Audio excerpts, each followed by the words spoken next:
Greetings! This is I, Tentus Naravan Dracovin, your Lord and Emperor here at the Dracovin Empire, and welcome once more. We're diving back into the world of darkness, one of my favorite settings to talk about when it comes to role-playing games. And of course, when we dive into the world of darkness, I've been doing specific game worlds in this, and it's a little different. We're not doing a specific game world. We're just talking about New York City. So if you're, of course, joining me wherever it is, if it's either live on Twitch over there, or if it's over on YouTube, hey YouTube, always good to see you. Remember to like, ring the bell, subscribe, all that kind of stuff. Have you ever had adventures in New York City? I set part of Legacies of Kain, my Vampire the Masquerade game, which ended up on my channel, in New York City. Not to a great degree, but New York politics came into that. So some of this stuff here will be linked to that overall. So, shall we though get started? Now, I am going to be using the White Wolf Wikipedia mostly for this here, but I did look up some various information from the books I'm going to talk about here. Just because in this case, there's a lot of books to talk about. Basically, each supernatural of the main supernatural creatures / games has something about New York City, even if it's minor. It makes it very difficult to do full research, but I did do some extra and made some notes. But if we're going to look to books, and if you want to dive deeper into it, there is actually a pretty good selection. I'll do the one that's a little bit bigger here. So the most obvious one, of course, is New York by Night. It is the Vampire the Masquerade book. It is the one I recommend over all the Vampire Masquerade books. It's going to give you the most amount of information on New York City. The only disadvantage that it has is this is a book that came out in 2001, so certainly speaking, stuff's going to be outdated to a degree. But it gives you a lot of the basics, it gives you a lot of the information. It's a great place to start. Some other books that I can then recommend is, of course, Knights of Prophecy from Vampire the Masquerade, The Ventru Chronicle, and Bloody September, which is a novel, which gives you some information on how New York City runs. When we go to Werewolf, Rage Across New York is a good source book for that. Also, Rage Across the World includes some of New York City. When it comes to Mage, we then look to this book here, which is the Book of Chantries, kind of giving some information on Chantries in New York. For Wraith, the Great War gives some information on New York City. From Changeling, Freeholders, I can't read the title on that. Freeholders and Hidden Glens. You really gotta thank Changeling for that language there. City of Angels isn't necessarily set with New York City in mind, but this is from the Demon book, and it does include some information on New York City. So, again, there's not a lot when it comes to New York City for things like Changelings, Changelings a little bit, but Kindred of the East, Hunters, Mummies, Demons, they don't have a lot. We'll talk about them. Actually, we'll move to this picture here for a better picture of Helen. So let's talk about the first of the major groups that is in New York City, and that is vampires. And of course, this madam here, Helen Panard, which was I used her in my Legacies of Kain adventure path. She's where we're going to end up. But we have to talk about the history of vampires in New York. There are rumors of Native American Cainites in the New York area prior to the 16th century. The first European vampires to arrive came with Dutch colonists in 1625. There's also implications that kindred were involved with earlier expedition of Henry Hudson in 1609, but by 1664, the British assumed control after naval engagements and business negotiations with the Dutch, and the number of kindred within New York City, which was once New Amsterdam, began to make a name for themselves. There was also a number of Sabbat that inhabited the city, led by Bishop Escateria the Wise, and waiting for the chance to assume power. By the end of the 17th century, it was estimated about 20 Cainites hunted the 10,000 or so remoter of kind in the city. So we have this initial, involvement of kindred coming in. Some came in with Henry Hudson, and maybe like converted some natives in this early area. It's hard to say what was going on. There's a lot of connections with the world. Now, everything's kind of quiet here. We have the Canaanite power in New York City until 1897, the Victorian Age.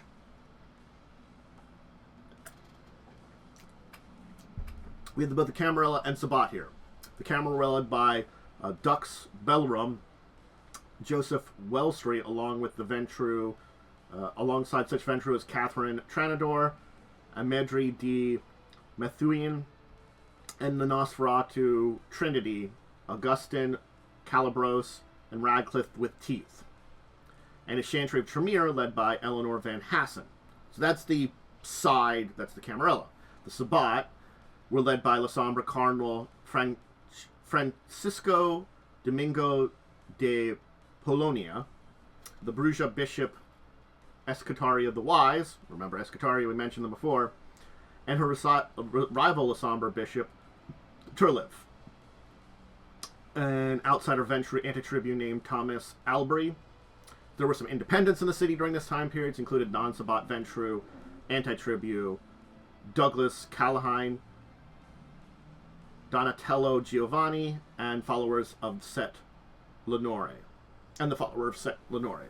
So a lot of people in the Victorian Age. And these are people that some are still in New York City, some aren't, but this is when we know they moved into the region here. And the vampire is the one that we know the most about. So, the Camarilla, they're nominally in charge of New York City and have controlled it for several centuries. It was still at a constant battle with the Sabbat. The Sabbat membership on the island was probably at least equal to or exceeded that of the Camarilla, and this lasted until about 1929, when an enterprising Ventru Michaela took advantage of the Sabbat's lack of interest in the financial dealings of Wall Street. Michaela brought up stocks in the wake of a massive stock market crash and eventually made back her investment into $1 billion fortune. Basically, she kind of saw the big stock market crash of the 1920s coming and took advantage of it. She used this fortune to potentially stabilize the city, declare herself prince in 1980. This only served to instigate Sabbat reprisals. Michaela desperately tried to fend off the Sabbat, even recurring to tactic of mass embraces and using her child as counter fodder against the Black Hand.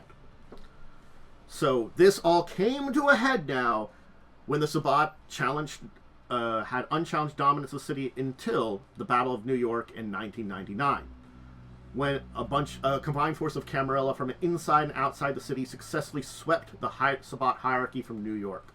Prince Michaela faced final death at the hands of Archbishop Polinolia during a fake attempt of parley with the Sabbat in the late 1990s. Michaela was decapitated. The Council of Justicars established Calabros of the Nosferatu clan as Prince Pro Tempore of the domain. If I butcher any pronunciations for any foreign languages and words like stuff I'm not good at pronouncing names and stuff, so apologize if I messed up any names in there. It's going to happen. As a result, New York City is a city where numerous ambitious kindreds stake their claim. Domains are fluent. There are those that are well observed. Wall Street is ventured domain. With the threat of the Sabbat nearly gone, the clan now branches out to more secure neighborhoods itself. The Nosferatu have their main haven in Manhattan. It also serves as one of the main hubs for the ShrekNet, resulting in a high tech-savvy population. The Tremere have the Chantry of the Five Bureaus located at Barnard College, and it had that throughout the entire time of Sabbat occupation. Their smaller chantries constantly relocate a holdover from during that time. There are around 6 Giovanni maintained a permanent haven in the city, mainly operating via an extended family. The Ziani have declared that no more than 6 vampires of the clan are allowed in the city. New York has money, souls, criminal activity galore, so the necromancers maintain their presence diligently. The followers of Set have several temples, one being in Harlem and smaller ones in Queens. Individual cities run their own cults and nominally answers the head temple in Harlem. Ravnos were organized as small gangs that operated mainly in Queens. Things happen to Ravnos. Go check my Ravnos videos and stuff like that. Anarchs hold domain on Staten Island. There are some bat packs that have survived the battle and gone into hiding, using the old infrastructure of their sect to sabotage the Camarilla. A special kind of jargon has developed that advertises sex activities right under the noses of Camarilla, like clubs named Gehenna that serves as racks and signs that read "No cams or videotaping permitted." Oh god, that's a great one. The largest Xanatos estate is within the city, with Istvan Xanatos, the family patriarch, as their head, who guards their secrets in the sewers. And that's a Revenant family. So yeah. So a lot of stuff is there, and this is kind of their backdrop in the early 2000s of how New York City looked. Now we are into V5. And certainly there are some things that have happened with vampires during that time. In 2005, Calibro stepped down, and one of my color's surviving children, Helena Pinard, who I've been showing off here, assumed princedom. And under her leadership, the vampires have managed to build a stable community, and the anarchs mainly cooperating. And to note, as far as we know, she is still in control. Helena is still in control. And contrary to reports of his demise, some kindred believe that Simiche Antediluvian is alive and now exists as an immense amorphous blob underneath New York City. At least one Gehenna scenario involves Simiche awakening, destroying the city. It was later reported it had gone. I used some of that storyline in my game too, but, you know. So, again, you have to kind of take into account what's happened with V5 and a lot of changes to the groups. The Anarchs kind of going off much more on their own, so there's probably more hostilities there. Ravnos have been kind of destroyed. Followers of Set kind of changed. The Giovanni have changed in their way. The Hecata.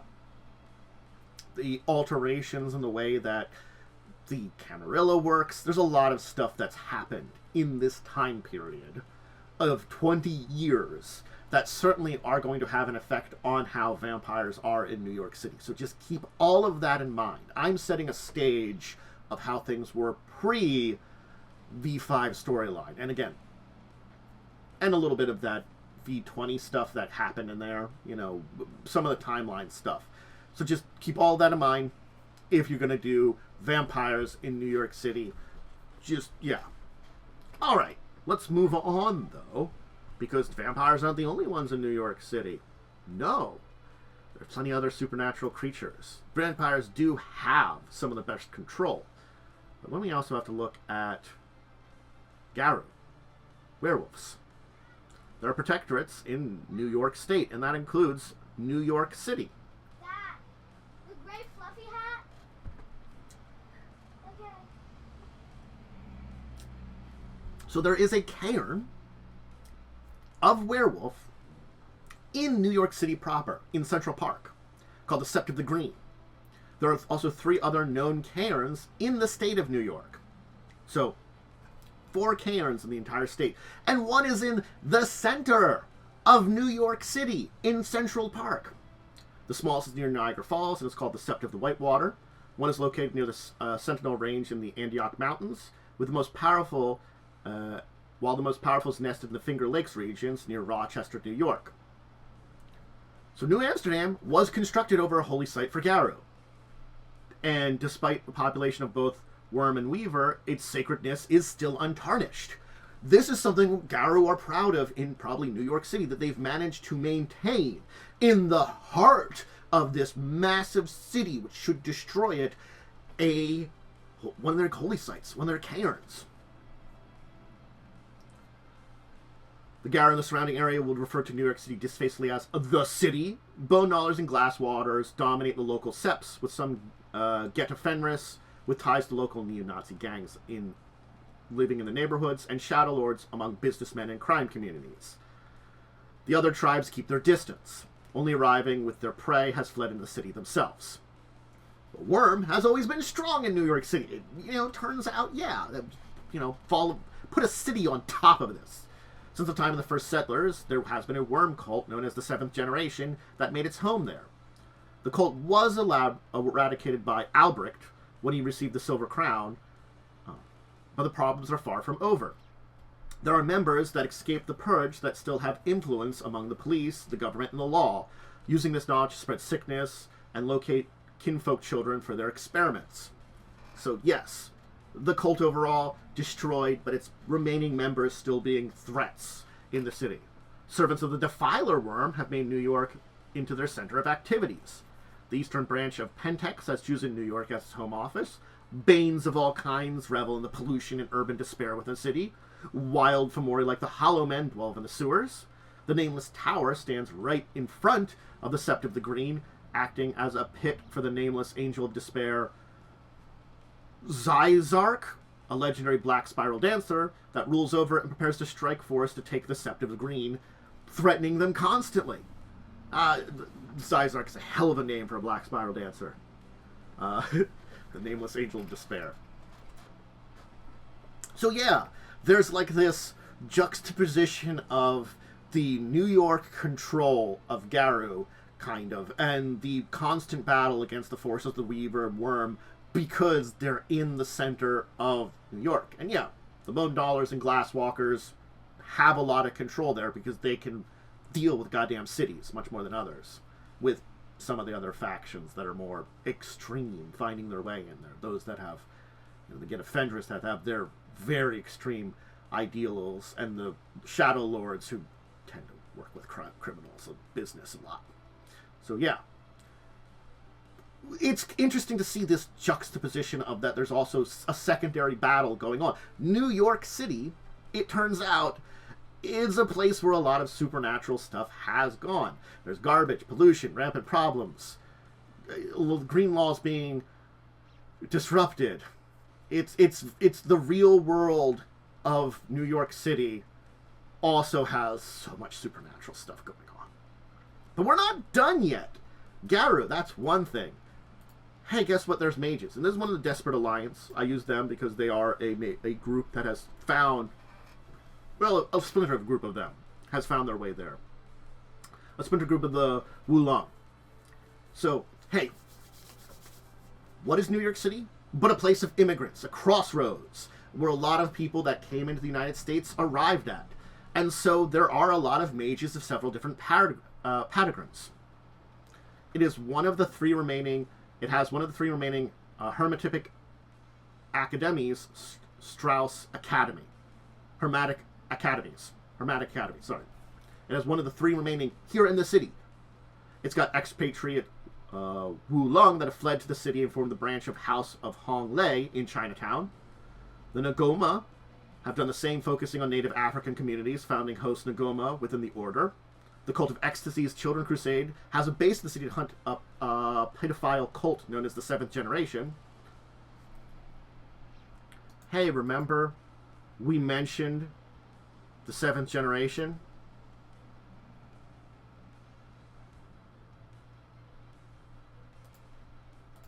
We mentioned them. Turns out there are mages hunting them too.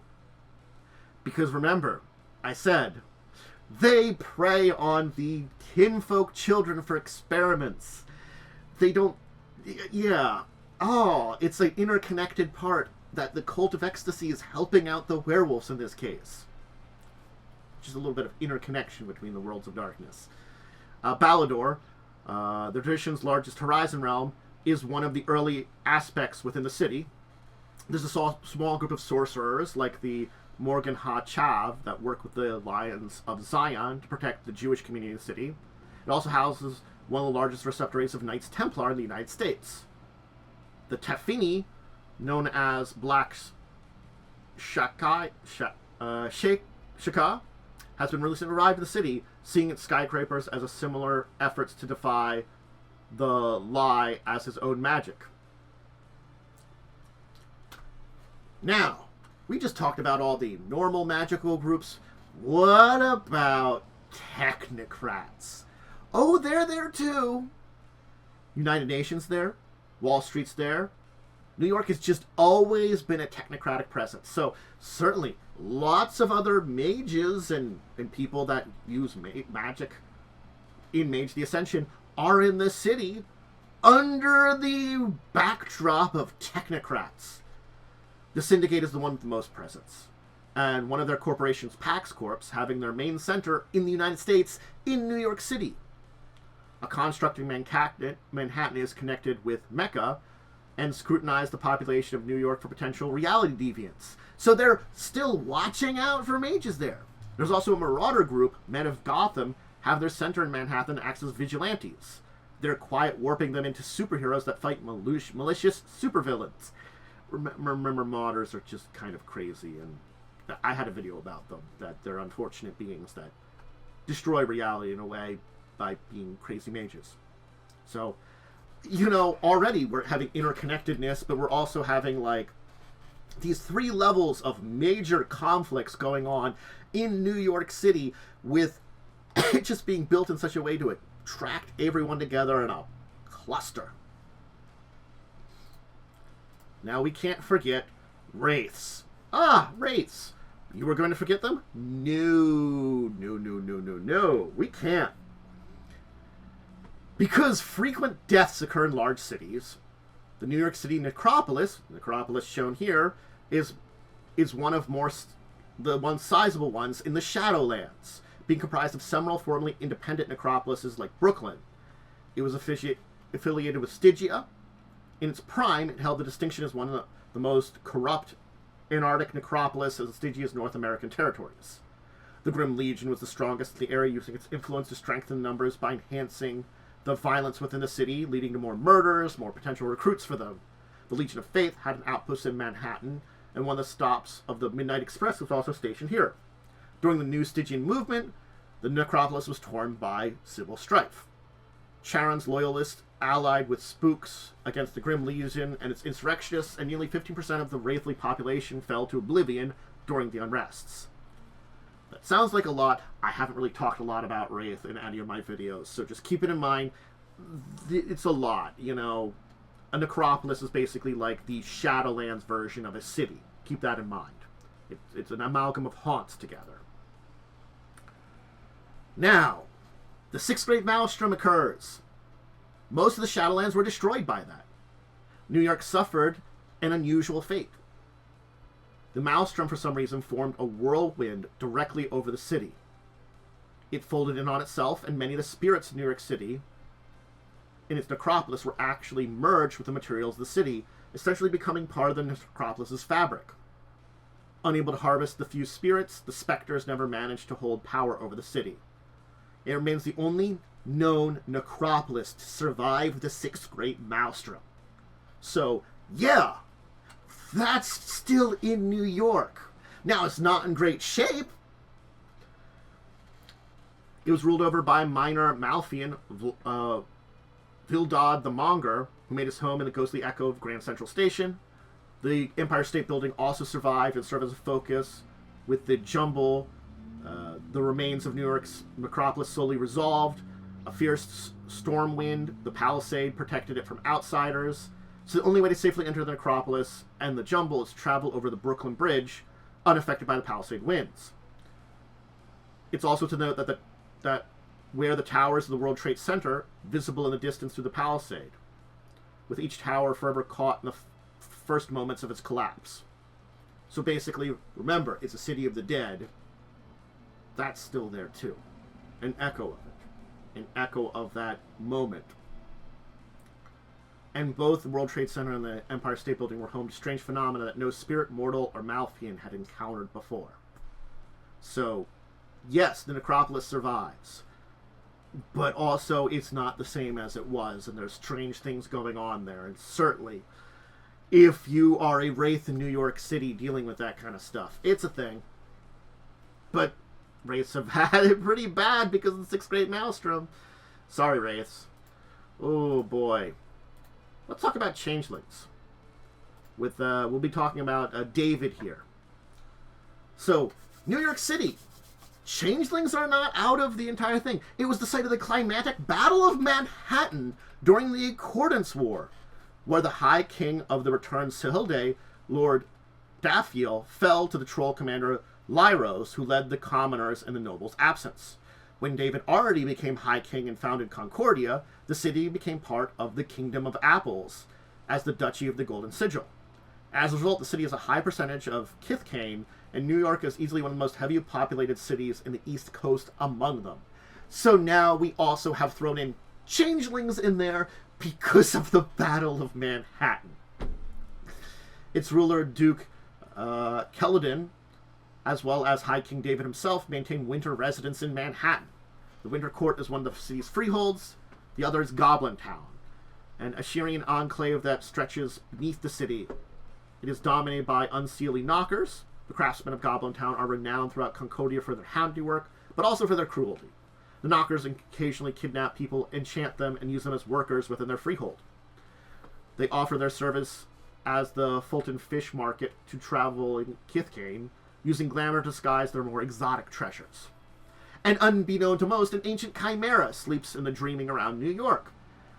The Ghastly is a terrifying creature born of the earliest dreams that was wrestled down by Dunuhe millennia ago. The advances of Goblin Town have drawn on its energies and threatened to awaken it, so there's also a sleeping, powerful chimera here.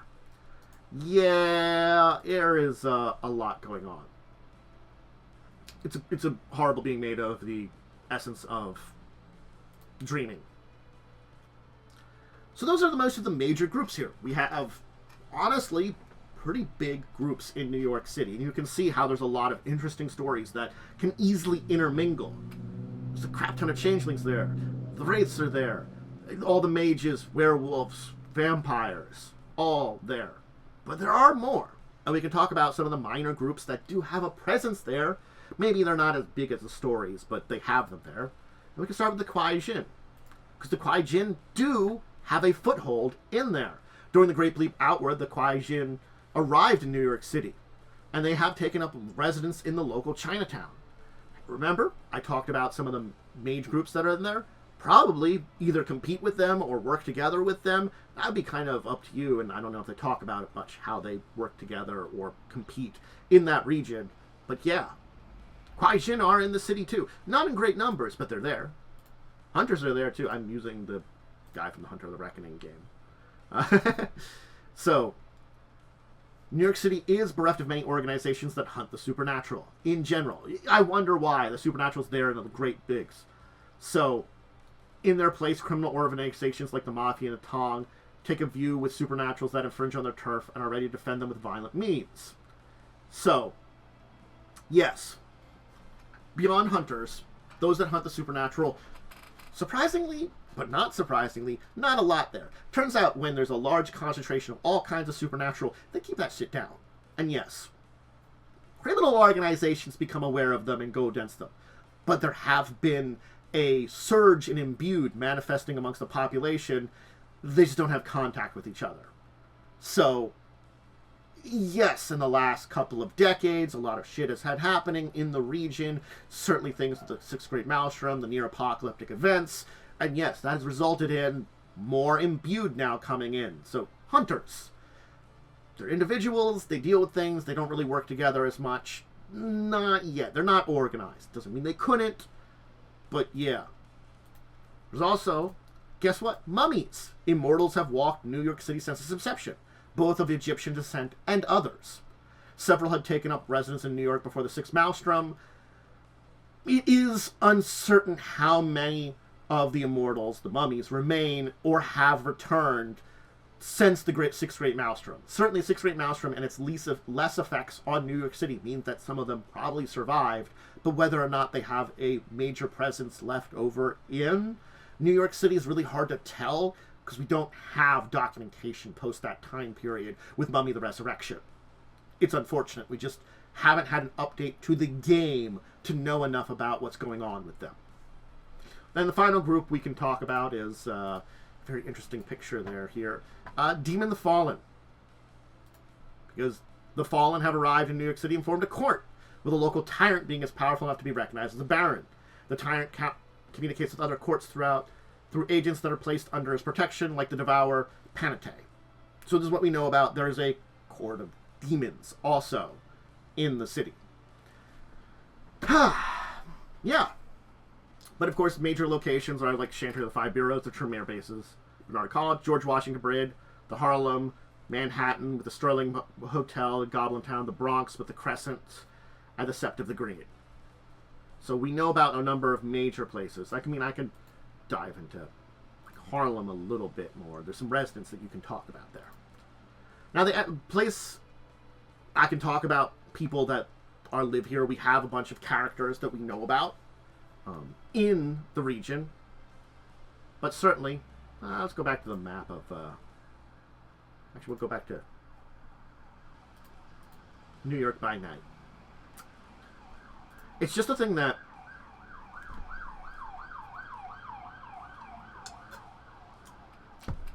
we have all these players, a whole bunch of vampires, a whole bunch of Garrow, a whole bunch of changelings, a whole bunch of mages. We have a lot of names of them, a lot of supernatural, and they make their home in New York. I could go over a bunch of names that I could say were in New York or have been in New York or related to New York, but I don't think you really are looking for them today. So we'll kind of leave it there for New York City. Yeah, New York City is a very busy place.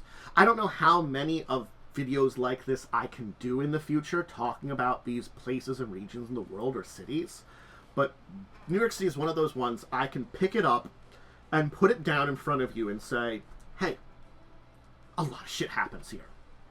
It, as its importance to America, shows how important it is to a lot of the supernatural. It was the major port of entry for immigrants for a very long time. One of the largest cities in our country, one of the most major ports in our country. And so, and in North America. Because of this, and because of a couple other factors, it has become important to so many supernatural beings, and has become a melting pot of the world of darkness. Now granted, there's a lot of hostility between a lot of the groups there, and a lot of the beings, and plenty of groups within a supernatural quarter fight each other. The forces of the worm versus the forces of the werewolves. The various vampire factions, mages and technocrats, the various groups in all these beings competing with each other in amongst their own groups while also competing for space and power in amongst each other too. Certainly, plenty of vampires are where the werewolves are. Werewolves are vampires in the city. Plenty of them probably know about the technocrats and the mages. Certainly some of them might be aware of the changelings. You know, it's sort of like they all know each other. The necromancers of the Giovanni will be aware of the amount of wraiths and the necropolis which is there. It's an interesting thing that they're all sort of interconnected and mixed together. And yes, we have smaller influences like the Fallen and the various Imbued and the Immortals and even the Kuei-Jin. These are small groups, but they're there. Certainly speaking, I'm sure that the vampires, the Camarilla who are in charge, Helen knows of the Kuei-Jin in Chinatown. They have a foothold there. They're not removing them. They can't. They would have. They've got their influence there. So it's the melting pot of New York City culturally.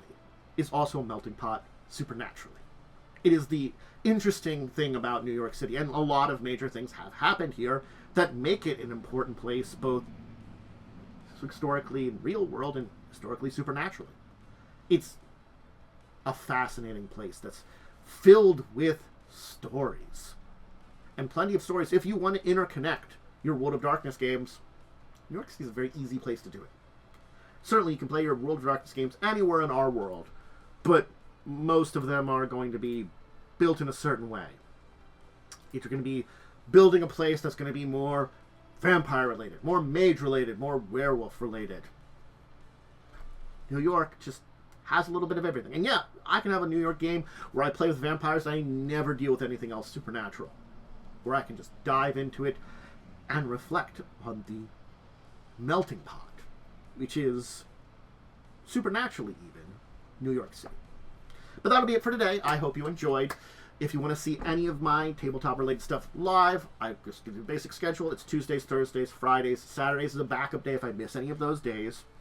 And then I have a live show of Pathfinder 1st Edition on Wednesdays at 9 p.m. Crimson Queen. Always fun to check that out. And of course, Saturdays at 6 p.m. my tabletop discussion show, discussing tabletop, talk about the news of the week, deeper discussion topics. I have Discord, Twitter, social medias, linked below, and that's about it. So anyway, all of you out there who've enjoyed learning about this, I'll look into some more locations in the world to do more of these in the future.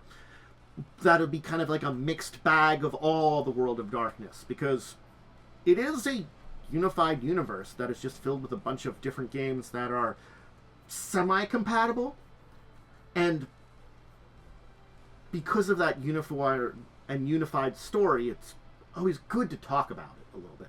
What's going on and how they're linked. We could see that the mages are linked to the werewolves. The Sixth Great Maelstrom did stuff to things like the vampires and other groups. Affected the mages. It's all interconnected. But anyway, until the next time I talk about any World of Darkness, any other tabletop, I bid all of you out there deep and wonderful. Farewell.